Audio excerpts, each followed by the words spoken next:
Rikthehemi me këshillat e Rigersit. Tham, zona e shtëpisë tek e cila do të ndalemi sot është banjo, pra tualeti, thënë ndryshe, dhe do të na tregoj Rigersi se cilat janë gabimet që ne bëjmë më shpesh. E nisim gabimet që bëjmë.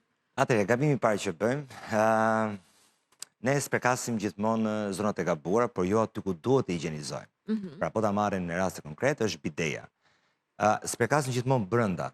Ndërkohë po të shikoj, po të vësh re, ose më korrigjoni nëse ju e bëni, pra e hedhim gjithmonë detergjentin brenda të ujit. Jo në të gjithë sipërfaqen e bides. Pra lart, anësh, tek ajo që ulesh, ka një kanal poshtë, te kanali poshtë, poshtë, me baktere shumë. TVC-ja. TVC-ja për mes e para. E dyta është e kabina e dushit. Sprekasim të gjithë kabinën e dushit, ndërkohë që vetëm pjesa poshtë është ajo që bëhet me kalk. Pra, si quhet? Duzhiera, pra ajo që në lajmi, ujti bie poshtë. Ndërkohë ne sprekasim gjithë tualetin detergjent, ndërkohë kalku është poshtë dhe ku vjen fundi që ta pastrosh ti e lodhër dhe mund ta lësh. Pra, disa gabime. Tjetër është lavamani. Asnjëherë nuk lajm lavamanin nga poshtë. Se ti lash mëngjes, por kur ikën mbetet me një picet, por pjesa poshtë mund të ketë rrjedhur edhe mund të rri gjithkohës pa pastruar dhe aty krijon mikrobe dhe baktere. S'duhet kemi furçe e dhëmbë afër, se edhe këte i lëm lart, ndërkohë që ti mund të lash edhe mund të binë gjëra, po mund të ketë dikush një smundje, një infeksion, edhe ti mund të lash të nesër me dhëmbët dhe mund të marrësh gjithë mikrobet. Po, kjo që nga interesante, po. Dhe po të shikojmë, nuk e di keni foto. Po, do shohim, do komentojmë bashkë foto. Do ndalemi më konkretisht tek këto gabime për ta shoqëruar bisedën. Atëherë, foto numër 1, vendosim një foto me Regjin, jemi pikërisht tek koka e dushit. Te koka e dushit gjithmonë harrohet pjesa e lartë, nuk spërcohet asnjëherë për ta larë, për të heqë kalkun, saktë. Dhe ne po ta lësh shumë gjatë, ti me zite heq atë gjën. Por ka një zite, duhet ta çmontosh. Ajo është me vite çmonton. Dhe për zonja që s'kan mundësi për detergjent profesional, po mund të marrin uthull me një tapër të vogël, e fusin brenda, e mbushin, edhe ajo heq të gjitha të kripërat që ka brenda, por ndërkohë mund të pastrohen edhe brimat që del ujti. Pra heq kalkun nga brenda. Një tjetër. Kalojmë te foto tjetër. Dhe e radhës është... Madje ka picetën e gabuar atë foto. Nga ngjyra. Si duhet të ngjyrë e kuqe në tualet. Kabina e dushit. Kabina e dushit. E lajnë me ujë të bollshëm shumicën e rasteve. Pra, marrin atë kokën që thamë, e sprekasim, ti mundohesh të heqësh kalkun, nga ana tjetër ti prap hedh ujë për të krijuar kalk, se të merr kohë më shumë, zgjat më shumë në procesin e pastrimit, lodhesh më shumë, ndërkohë koha jote është më e rëndësishme. Me çfarë mund ta pastrojmë? Vetëm me picet. Sprucatore, vetëm një picet, edhe pa shplar. Në të thatë, po pa shplar. Jo me ujë. Mjafton të kesh picetën e gabuar, kesh e duhur, më fal, që është për xhama, në këtë rast, jo pambuk që të lëviza. Se shumica e zonjave thonë që me lëviza me picete gjëra të tilla, sepse ke picetën e gabuar. Ai pushi pra është piceta e gabuar. Sa shpesh do të aplikuar, se shumë herë gabimet e dushit krijojnë atë nga gëlqëria që ka uji, po krijojnë një lloj strese që është shumë e vështirë për ta hequr dhe ka raste që edhe me mjete të tjera më tel e në shtë në herë për durë. Jo, se gërlish. Mirë sa baron dush. Jo, po shikoja dhe fotot e kishe. Tek fotot e Google-it. Jo, edhe tek shpjeri. No, tel, sungjer nga ana ashpër nuk lejon, sepse ti mund të heqësh sipërfaqen e xhamit që e lë me shenja, me viza. Edhe thua pastaj nga u gërvish kjo gjë. Nga teli do kjo. Tani, ideja është që sa herë që ne bëjmë dush, nuk është të ta lash bajnë atë gabinën me themel, po të paktën hiqit madhen që mos krijohet gjithkohës aty. Me një picet je ke një spucatore, 2 sekonda, gjithmonë pjesa poshtë. Se poshtë bëhet, si gjithë uret, poshtë e gabina bëhet më shumë. Edhe zakonisht ajo pjesa zë me shumë kalk. Edhe ajo po, zë më shumë. Po, do thonë edhe që disa njerëz, po pse do laj për ditë, mi që do lajmë për ditë vetë, do të laj edhe të dugjerën, tani nëse do ta mirë bash, duhet mos ndrosh dugjerë pa kohë, duhet pastruar. Si çdo gjë tjetër që duhet mirë bajte, do kohën e vet. Të shkojmë tek foto tjetër. Jemi tek WC-ja, tham. Kjo furçe e famshme, që unë e them shpesh këtë gjën, sa herë që ne disinfektojmë pjesën poshtë të bides, që krijojnë shumë mikrobe dhe baktere, duhet ta lësh brenda. Pra për disa sekonda. Tek uji. Tek uji, pra tek ajo që ka tek uji, po. Edhe të gjithë detergjenti që bie poshtë, njëkohësisht të disinfektosh atë furçën. Sepse çfarë bëjmë? E hedhim ilaçin, pra detergjentin, marrim furçën dhe bëjmë këtë gjë. Edhe ti e shplan me një herë. por nuk e le që disinfektohet. Pra gjithë mikrobet, ajo ka miliona mikrobe dhe baktere. Absolutisht. Kështu që duhet ta lësh që detergjenti të bie bashkë me atë gjën dhe të marrë disa minuta, disa sekonda që ajo gjë të higjenizohet dhe të jetë e pastër. Dhe me pas ti mund ta shplash. Dhe foto tjetër, kemi dhe se i përket në mos gaboj materialit, furçave, nuk kam më. Ndjes, kjo ishte. Materialit, unë doja të ndalesha dhe furçat edhe në përgjithësi, pra për shembull për larjen e lavamanit, larjen e bides, duhet përdorur një furçë që të jetë e fortë apo duhet përdorur leck? Siç e ndjuam më parë, pra furçit që më thej që fërkoj me furçë tualetin. Jo tualetin, vizat e plakave, vizat e me një plakave. të dhëmbëve. Po, e dhëmbë është e butë, është okej, edhe unë e kam thënë shpesh herë, pra mund ta bëjnë, po nëse është një furçë e ashpër, ti mund të heqësh bojakun që kanë fugat e plakave dhe ti mund ta dëmtosh atë dhe mund të bën kanale edhe me të thella, edhe mund të mbledhësh me shumë papastërti.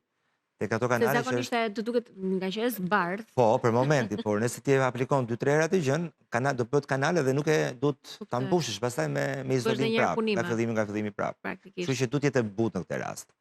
Por me ngacmoj pak te foto, kapaku i bides, sa herë që ne e lajmë dhe pastrojmë, duhet moment që ta shtypësh ujin, duhet jetë i mbyllur. Po. Sepse nëse është i hapur, mund dalin mikrobe dhe baktere që ti mund të vënë tek furçet e dhëmbëve, edhe të sendit tjera. Sa më afër tjetër, kjo është shumë e rëndësishme. Është shumë e rëndësishme. Nuk e bëjnë shumica. Dhe është dhe feng shui, në përgjithësi duhet kapakun e banjos, thonë ta lëm të mbyllur sa e shkojmë. Është feng shui për sferën financiare, do me thonë që të shkojnë mirë gjërat, të ketë lek shtëpijat, kështu duhet gjithë një kapakun e banjos, me mikrobet, duhet të kalojmë trajnim të gjë. Po, duhet të kalojmë trajnim. Dhe ja them ndonjëherë unë gjithë një burit ose tjerë, po së të gjojnë unë vetëm me mbyllë. Qisa herë del dikush dhe me thënë tak. Jo, realisht, nëse flasim në një shtëpi që ne jetojmë njerëzit tanë dhe dim se mund të jenë në gjendje të mirë shëndetësore, po nëse ti je me një restorant ose në një tualet publike në një kafe, që ti se di se kush ka hyrë dhe sa infeksione ka pasur dhe mikrobe dhe baktere, kështu që në këtë rast ajo gjë duhet të jetë e higjenizuar, disinfektuar mirë, sidomos për gratë që mos marrin mikrobe dhe baktere pule. Meqense tek trajnimet që ti bën janë edhe këto ambiente, pra hotelet, restorantet, baret, dhe normalisht ma merr mendja ka një fokus akoma dhe më të fortë. Sidomos ky vit ka ndryshuar njerëzit për shoh Katerina. Pse? Po marrin gjithkohës trajnime. Apo mirë, shëshërë, më mirë. E kuptuan që kjo gjë duhet. Është e rëndësishme, patjetër. E shohin profesion tani. Sepse bën diferencë për klientin, sidomos pastërtia. Nëse të marrësh review të mirë, higjiena është kryesore. Ti çfarë gabimesh ke gjetur në tualete, në këto ambiente? Sidomos hotelet edhe bare restorante. Duam një ditë i themi. Çfarë kam gjetur? Flas gabime që ke venduar në kokë, se tani gabim mund të jetë ndoshta edhe ndryshimi i leckës jo i verdh për i kuq. Jo, to janë të vogla për mua, nuk ka shumë, pavarësisht është një protokoll që duhet ndjekur, po në kuzhinë kam gjetur mije dhe mace. Po. Momenti duhet folur për tualetin. Në tualet kanë gjetur papastërti që kanë qenë ekstrem të hedhura gjithandes për katura, kështu që edhe pa klient që ka qenë brenda dhe është larguar. Po në pastrim pastaj bëjnë gabim zonja? Patjetër që bëjnë. Bëjnë gabime sepse ato japin materialet e gabuara, picetat e gabuara, nuk kanë mjetet e duhura dhe nuk kanë fajin nga janë, se kanë fajin zonjat. Nuk e kanë fajin zonjat. Të jenë persona tjerë që ti marrin, ti mësojnë, ti tregojnë. Nuk e di në ky breziri, po shqiptarët janë të pastra dhe në koqire. Do me thonë, në Greqi që jetoj unë, a mund të them që shqiptarët konsiderojnë nga më në koqiret dhe nga më të pastrat. Ne kemi pas kulturë në bitë gjitha. Nuk e di ky breziri, po shqiptarët nuk të fajnë. E thot Rigersi. Brezi i mami tim, të them kështu, se të rritë tani nuk është edhe aq. Tani. Jo. Po, prandaj po them brezi jo. I shikon zonja jashtë, i shikon të rregulluarat, mirëmbajturat, thoshti miliona lekë, ndërkohë ty në atë shtëpi është e frikshme. Po, shikon se nuk kemi kohë të merremi kur merremi shumë me veten. Jo, të dyja mund të bësh paralel, po se a di pse jo, ke të drejtë. Po Krisanti kur kam folur me Rigersin jashtë kamerës për thjesht kurreshtja ime që deri ku mund të shkoj rëmuja ose papastërtia në një shtëpi, ka treguar gjëra që unë nuk e imagjinoj dot që një njeri. Madje nuk mund t'i postoj dot. është e tmerrshme. Edhe për personazhe që jo, për personazhet njohur se kam pyetur. Jo, se po bëjmë ka thashë temë. Rigers, të falenderoj shumë. Nuk ka gjëri. Ke një person në Kristianti përballë që nuk ha jashtë. E ke ndërmendje që nuk hash ndonjëherë në restorante? Jo. Dhe të doj të ha nuk ha dot me ato që ka parë. Jo, është smundje profesionale. Dhe me thënë, mund të ha në restorante që unë i njoh, ose me lejon që unë ty në kuzhinë t'i shoh. Marrëvesh. Si e klienti vështirë. Tani është e vështirë për gruan tënde. Vetëm nga gruaja nga mami. Për gruan tënde është e vështirë kjo gjë se do të dali dhe nuk intereson se çfarë ke parti. Dhe sa të lumtur jemi ne që të ndryshojmë rutinën. Nuk i kemi parë. Marrën gotë plastike. Megjithatë unë do të thoshja një diçka, unë kam bërë shkollën e mesme të mbyllur brenda, domethënë në Konvikt, se kam mbaruar të mesmen për frëngjisht në Konvikt. Kur shkova në Konvikt, në fillim u vështirësova shumë, sepse është shumë vështirë në ato kohë të ishe në kushte si ishin, jo si ishin të mira, po si ishin, po disa mirë më ka bërë ajo. Fitova imunitet në mikrobe, imunitet në të ftohtë, imunitet, sepse duhet me këto gjëra, kështu që edhe mikrobet i pranojmë. Është një lloj vaksinimi. Dhe njëherë, dhe them dhe këtë tjetër, të fundit kisha vajzën me shumë temperaturë, shumë dhe kisha quar tek një doktor në Greqi. Edhe vajza mori diçka nga sheshi dhe unë i bërtita. Edhe më thaj, doktori ishte me fama, tere, ka vdekur ndjes pas. Tha, ju lutem lereni, në këtë moment vajza vaksinohet.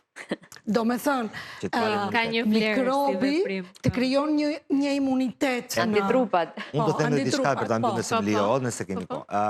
Nëse më shkojnë shpesh më thonë që amase, mikrobe, baktere u bërë e tje gjëra të tjera. Jo Gersin, më përpara nuk kemi pas këto gjëra, nuk ka pas as smundje. Gjithë fëmijët janë rritur në fshatra, hanin nga toka e gjëra të tilla. Por sot që ne jetojmë në këtë vend që ke nga gazrat e nga çdo smundje që kanë tjerë, pra duhet kujdesim pak për mos marrim që mos arrim në atë pikë që kjo është shumë e drejtë, do me thënë të mos kalojmë nga jo sterilitet. Absolutisht. Por dhe i dikur t'i mbrojmë. Vajtja pastër, sidomos si zonës tualetit pra banjës që ne folëm së bashku, ka do pak kujdes të shtuar. Sidomos banja. Faleminderit shumë Rigers. Faleminderit juve, fundjavë të bukur t'keni. Fundjavë të bukur gjithashtu dhe ritakohemi herë të tjera për pjesë të tjera të shtëpisë dhe këshilla të tjera të shpejta të shkurtra nga Rigersi për të ndryshuar atë që ne e kemi detyrë të përditshme në shtëpinë tonë. Tani do të shkojmë në publicitet, kur të kthehemi do të jemi me Krisanti Kalojerin për të bërë parashikimin për javën e ardhshme. Datat 31 mars, 31 deri në 6 Jam sakt. Dhe në përgjithësi do flasim dhe pak për gjëra të tjera, vetëm pas pak.